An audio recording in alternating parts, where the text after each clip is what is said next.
What's happening, everybody, and welcome to the shovel. This is why I came here today. I had to walk a mile, and I've had to trek through some thickness. I knew this place was here already as grown up.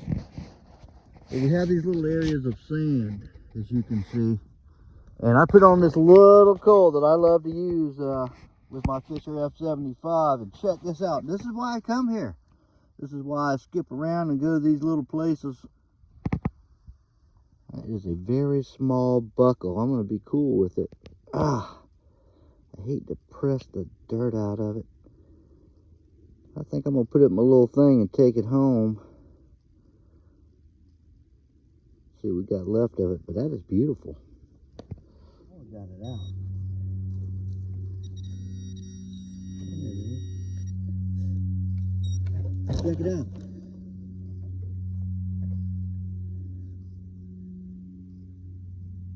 Nice little pewter utensil handle. Still in?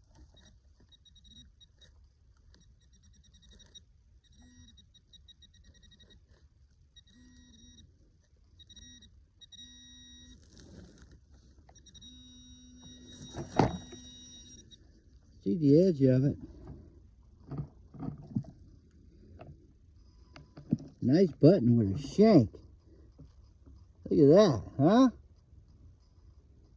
Man, that's cool. That's why I come back. That's why I come back. I come back to these places after a year or so that they're so wore out and eroded. The sight finds become pretty good. Sometimes you'll find a whole pipe, maybe a piece. Some nice pottery finds, arrowheads, just all kinds of stuff. This adds to the adventure, and luckily I'm in a little place where there's some sand and I'm able to get back in there, and I've already had some really nice signals and found some really nice stuff. I'm happy about it. Here I am looking. Look, sight finds, pottery. You've got to be really optimistic with stones. Look at this stone. I find all kinds of Indian stuff here, but it's just symmetrically broke. We'll leave it for them. But the sand, these little areas, I got lucky. I'm going to hit them with my little coil and see what else we can find. Guess we'll find something. Got a good bit to do.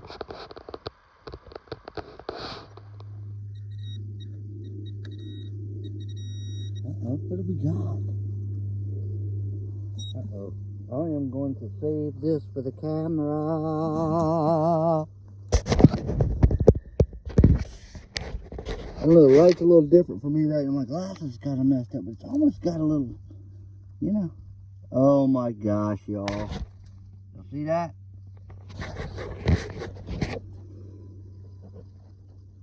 Nope, there's a button and it looks like it's German silver, but at first I thought it was something else. But check it out. Nice dig, man. That thing was ringing too. Full shank. I love them. I love these. Glad I came, and that's why you come back. Check it out. See something I laid up a long time ago. Looks like a chisel end. See it? Oh Lord, there's a pipe stem. Anyway, I like keeping these for my collection. I think it's kind of cool. Oh yeah. Yep. I like that. Oh, good reference. Good reference. All right.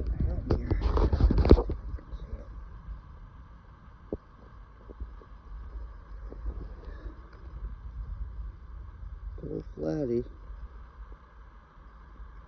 but still got the shank on it. That's 3 in a row with the shank. Pretty good. Pretty good.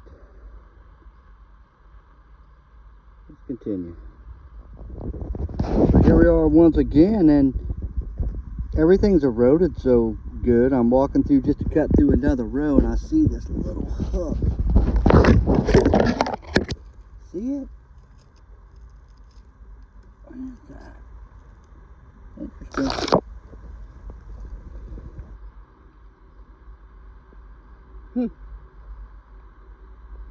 Dainty.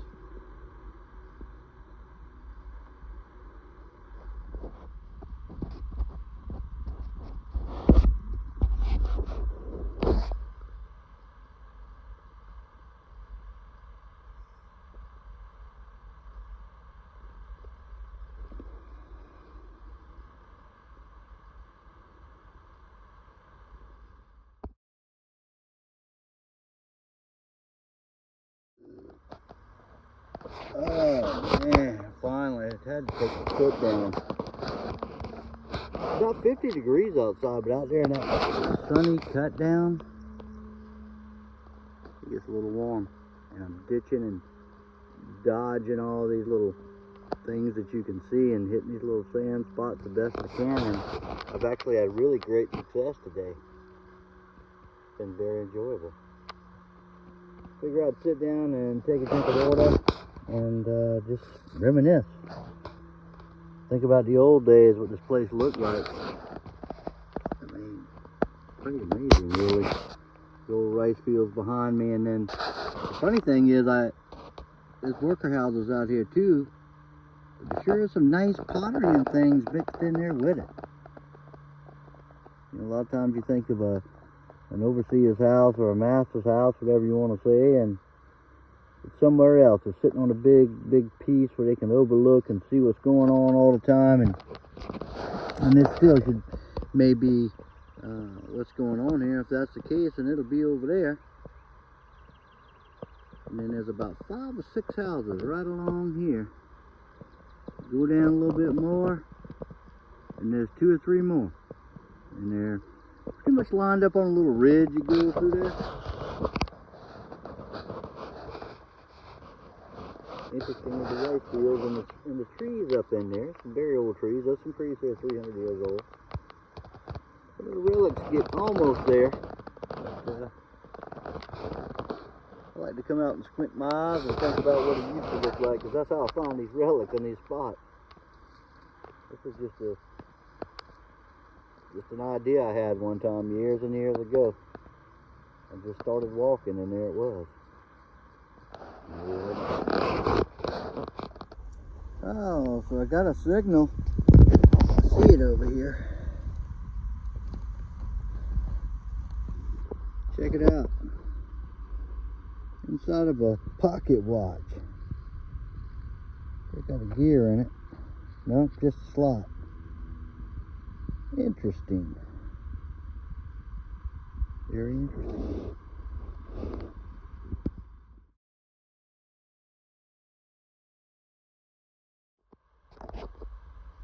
Well, it's getting that time. I gotta make that walk. I finally got over here to the buggy road, I call it.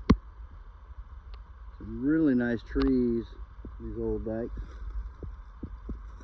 The old buggy road continued on to, well, this plantation that was back here, and this is part of the rice field drainage right here.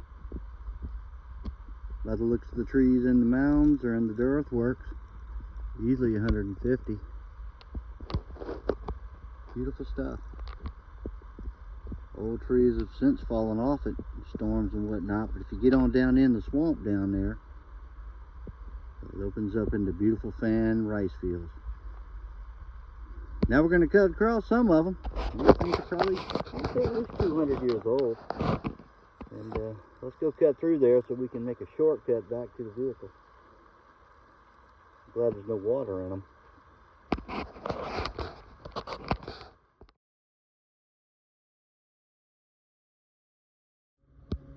How flat they are. And they still hold about the same amount of water as they did, maybe within a foot. You can almost tell by the cypress knees. That old rice was made to grow in 12, 16 inches. I think that's pretty interesting. Still flat. It drains in its own way. But still just as flat. Alright, so we're back to the truck, and let's see what we got today. Oh man, it was a good walk though. This field is so pretty. Quiet in there, and animals. I'm surprised I didn't jump a deer, but maybe next time. Got in there today, and man, it was so bushy in there, you know. A lot going on in there, but the best thing you can do is just keep with it and try to figure it all out, and that's exactly what I did. My first dig was, of course, one of these little teeny buckles. Crazy. And it wasn't too long after that, I dug another one. A little different though. I haven't scraped the dirt all the way off them simply because I don't want to tear them up. So we got a pouch full of stuff. I got a lot of porcelain, but I did manage to get some nice relics. Pewter spoon handle or some kind of handle. A lot of this was laying around. Grabbed a couple of pieces just for my own self because I like to have those, you know. Some miscellaneous pieces, folded up brass. Could have been of, I'm not even sure what it could have been, maybe a picture frame or something. If you see, I got a few of those pieces dug out the same hole. It just kept ringing, so I wanted to maybe piece it together if I could, but you know how those things go. Some little small buttons. I didn't find any buttons with anything on them other than flatness, and let me tell you, flat buttons made the world. So some nice German silver full shank, very nice. On this site particularly, I love to find those simply because I know what was there already. I found some USAs and stuff in the past. It was a giant site that basically had a lot of people come through there, and one of the bigger old inland early rice plantations that I've done. But been on it for a while, but it's just so, you just don't ever know, you know, you never know. Another nice flat button brass. I think that was in the early when I first got there. Another nice German silver button I hadn't done nothing with. Full shank, I might add. We did get some nice pottery out of there. Pretty cool. Kind of the dates differ here and there. Some early stuff and some other stuff. Pipe stems, pipe bowls, pipe pieces, pipe this and a pipe of that. I did get a piece of brass that may have been a decorative piece. I thought there was a little pieces left in there, but I couldn't get any more. Little slivers of copper. So did manage to pull this out, which is looks like part of a pocket watch, a little newer maybe. I found it down the way a little bit. Could have been from all kinds of things. A lot of people have owned that piece of property through the years after Reconstruction. It became phosphate, lumber, a few other things. But there was a multitude of pottery out there, great pieces. A lot of pipe stems still. That erosion process, man, you know, if you can catch it right, it's always good to have. Always good to pick up something with your eyes, keep them in shape, and find these old pieces. And, you know, like I said, so what were they doing? They were trying to form a new country, the only way they knew how. For all we know, they were in servants. They were indentured servants. Got a feeling they were. These little rice fields were, well, they were split up into little 5-acre tracts, 5 acres for the king, and whatever you could make for yourself, well, that's what you did. And not everybody succeeded in this. And in this area, they tried. They tried very hard, and they succeeded in the early days, and, well, it kind of got very hard. The nearest transportation of river only goes down, no up. So they were shipping barges down and not getting them back up. And downtown Charleston would turn them into something else, and they'd build new barges and do it again. So that's what we're seeing out here. And then after the Revolution, they continued into the 1830s, where it just wasn't profitable enough anymore, and labor was intense, so they moved to the river, and they followed their cousins and grandparents or whoever moved that way, their children, and that's where you see all those really beautiful rice fields that are left on the river. Many of them owned by big corporates, and their hunting areas and things. But these old places out here are grand old beginnings of those same places, probably the same families. A lot of them are, and you know, at least get a little blessing here and there to go to some of them. I've been out here the last 20 years or so, but it's just one of those places that goes through changes and you don't get a chance to hit it often, and today was one of those days that we got to go. And I appreciate you coming with me. Basically everything right there. It was peaceful and it was fun, and I enjoyed it, and got it all with my Fisher F75 and my little coil that I got to give a shout out to. My buddy Jeremy Mann, Fonding, Alabama. He's a good buddy of mine. He's down there in Alabama, and I know he'll watch this. And thank you, my friend, for those very great items. They never fail. I didn't wear my chest pack today, and I wore my old pouch. And I wonder if that had something to do with my luck today. A little tidbit in filming: if you've got long, straight old avenues, do your films looking down them, because I can't believe the deer and animals that I usually catch or see without a film running. Interesting stuff. The country's still the country. Animals got to go. They're still running around doing their thing, and some of these old roads are hundreds of years old. You wouldn't know it. They were little trails back then, but yesterday's highways still exist. Till next weekend, thanks for coming. I'm Scott. We'll see you.